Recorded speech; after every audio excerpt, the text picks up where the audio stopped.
So, over the last few weeks, we've heard quite a bit from Isaiah, from the book of Isaiah. Through Advent, we heard from Isaiah. At our carol service, we heard from chapter 9, verses 2 and then 6 and 7. Those verses that foretell the birth of Jesus, the one who will be the wonderful counselor, the mighty God, everlasting King, and Prince of Peace. And then last week we heard the reading,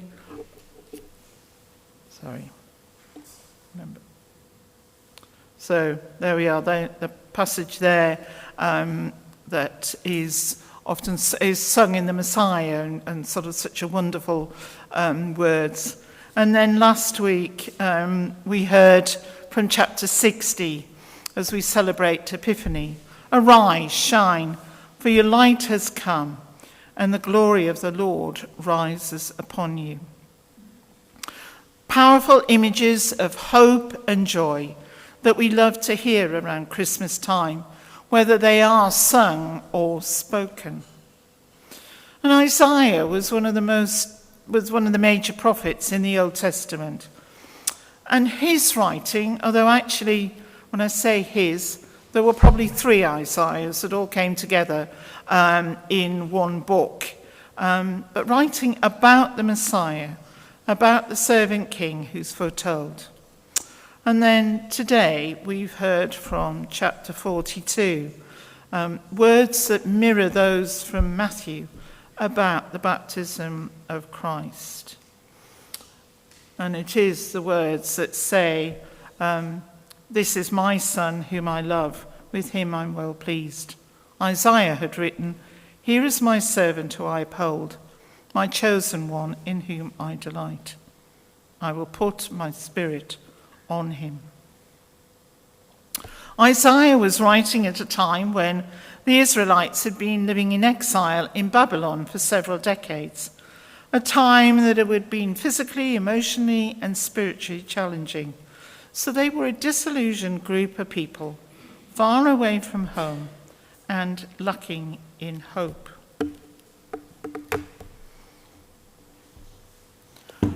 I want to show you one of my Christmas presents. It's the Jesus Storybook Bible. So, the person that I know that has one is Jesse, who's our grandson, 4-year-old grandson. And we've been there and I've heard him having stories. And it makes such a difference to the way that you can actually understand things. So, not going for the deep theological understanding, but actually the way that the stories have been put across. And when I was thinking about what I wanted to be saying today, I actually had a look into it. And there's a letter, it's like a letter that God has written to Isaiah to be for his children. And I'm going to read it to you because it helps us to see how these messages that I've just been talking about all come together to bring hope. Hope for the people in exile, but hope for our world today.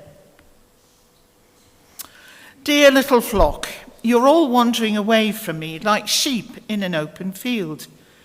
You have always been running away from me, and now you're lost. You can't find your way back. But I can't stop loving you. I will come to find you. So I'm sending you a shepherd to look after you and love you, to carry you home to me. You've been stumbling around like people in a dark room, but into the darkness a bright light will shine. He will chase away all the shadows like sunshine. A baby will be born, a royal son. His mummy will be a young girl who doesn't have a husband.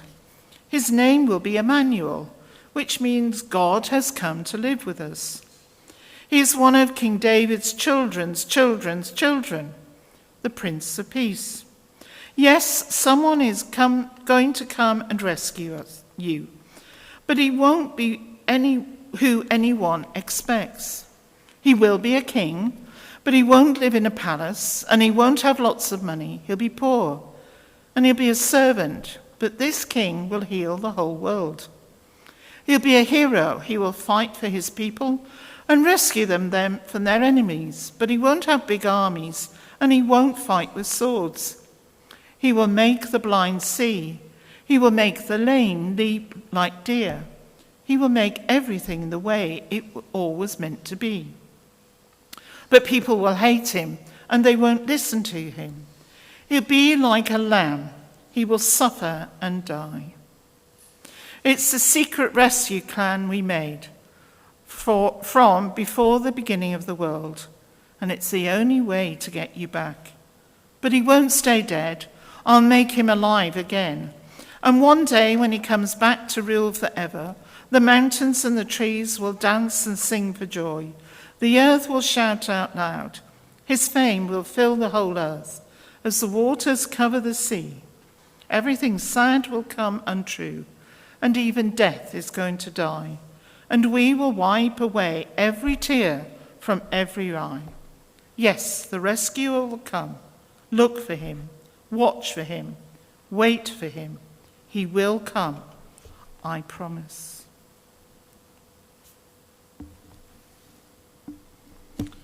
The words from chapter 42 in Isaiah is almost like him launching an advertising campaign of hope refreshed.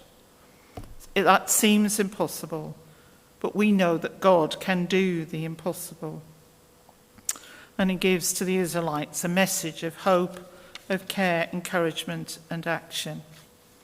And as I say, it's a message for those people, but it's so much a message for us. In the passage, Jesus names all that we should be looking for in being called to do justice, to act faithfully, to know that each one of us in baptism is called to be God's, to build on the covenant that we've got with God, to know his righteousness in our lives, to be ones who shine light and to recognize the light. And in verse 9, where he said, "See, the former things have taken place, and new things I declare. Before they spring into being, I announce them to you." God is giving those people a vision to bring that hope.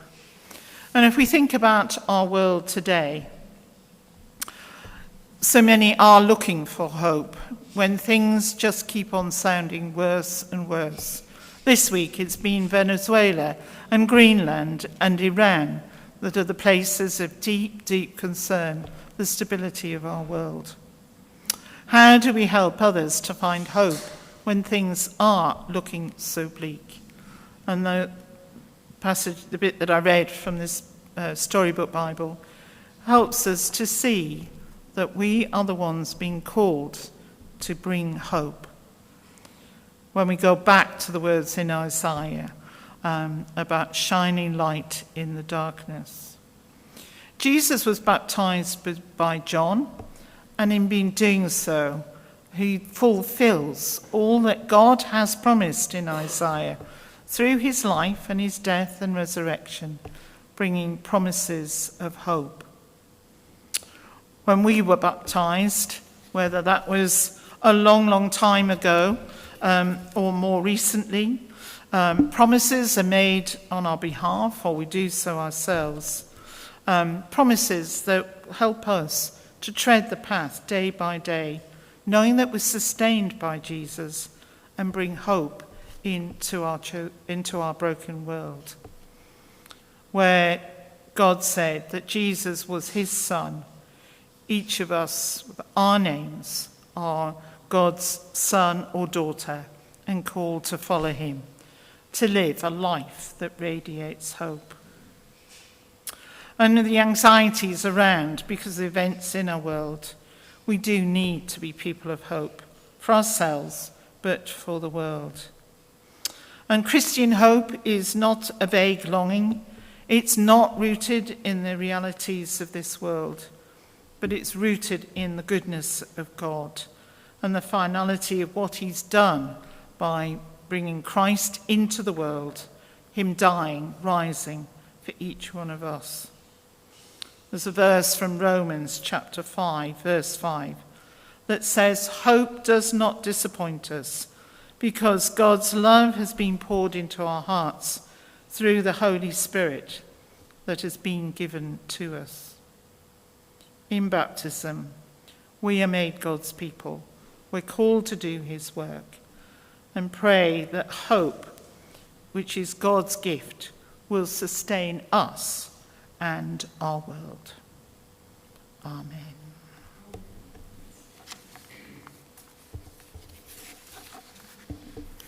I highly recommend it. There's been one or two stories already that I've gone back to share. Most of you will know that Anne Berry, who was our oldest member of the church, died on Christmas Day. Her funeral is a week on Wednesday, on the 21st, at 1 p.m. here in church.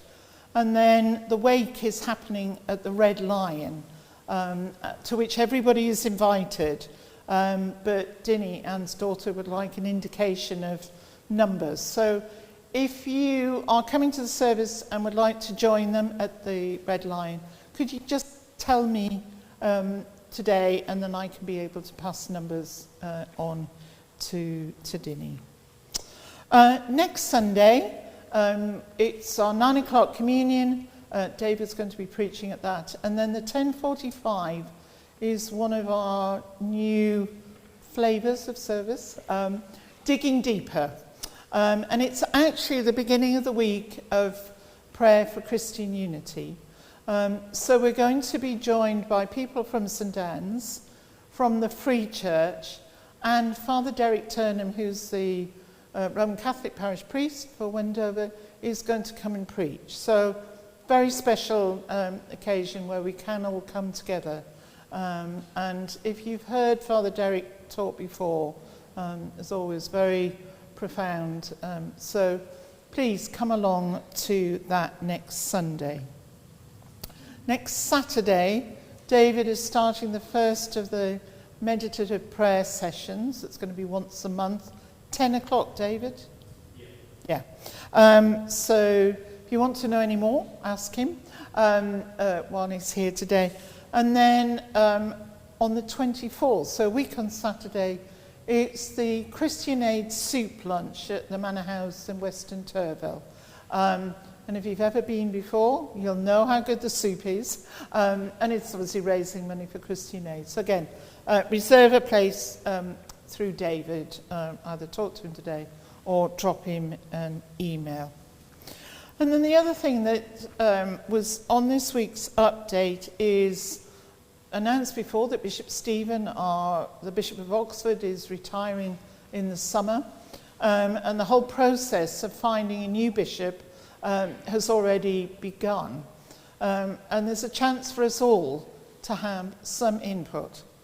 It's not to say, I think this person should be the Bishop of Oxford. That's not the process at this point. It's to actually be able to reflect what our hopes are for the diocese as we move forward, the challenges, and there certainly are challenges. What would the characteristics, what might the skills or strengths be of the person who might be the new bishop? And then a chance to share anything as a group of people who are doing the discerning do so. If you get the update, you will know that there was a link in that which will take you to the diocesan website where there is a survey to do. It's simply those questions, so it's not going to take you forever, but you can do that. If you don't get the update but can find the website, you'll find it there. And if actually having a piece of paper to write things on, like that, they're on the back, at the back there. you can fill it in and you can pass it to me, and I will get that information sent on. So please be praying for those that are involved at this stage of producing a statement of need, saying what we think the diocese needs in terms of a person who will be our new bishop. And pray for the person that God is already calling. God will know who that person is. It's doing the drilling down and finding that person. That's the process. So please be doing that if you can. You've got till the 4th of February to do that. So please be doing that. Would you like to stand for the... Oh, Bubble Church. Sorry. Next Sunday, 3 o'clock, is Bubble Church. Jack would appreciate 1 or 2 people who could help him to do that. Specifically? Craft tables. Well, the craft tables. So you'll probably be, if you said you could come and help, you would be provided with the thing to do. It's just having adults there to help to do those crafts. So 3 o'clock. Thank you. 3 o'clock. And the actual bit, that's the sort of service bit, is only about half an hour. The crafts happen afterwards, and there's tea and cake and things like that. So if anybody can help, have a word with Jack today. So. Called by name, not by noise. Held, not hurried. Light moves slowly, but it moves. In the long night, a hand is steady. We walk, we do not shout. Justice breathes quietly. Hope does not fade.